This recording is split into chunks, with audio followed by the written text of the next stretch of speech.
Hey guys, mayroon akong gulay. Ito ay malaking isda. Ito.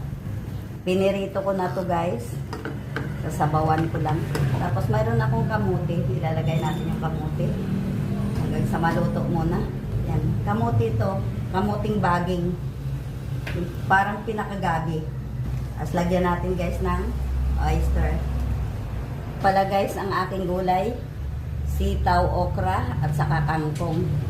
Ihahalo natin dito sa isda guys. Kumulo na siya oh. Yan, pinakuluan ko yung kamote. Mayroon palang isang nor na nilagay ko. Mamaya, lagyan na lang natin ng patis pag kulang. Isda ilagay natin. Yan. Ilagay natin ang sitaw at saka okra. At saka yung kangkong, ilagay na natin. Ito sa simpleng ulam, simpleng gulay. Napakasarap sa katawan ng tao.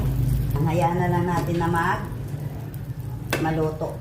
Guys, luto na yung aking isda. Lalagyan na lang natin ng patis pagka matabang. Yan na guys. Thank you. I love you all. Bye. Luto na aking ulam po.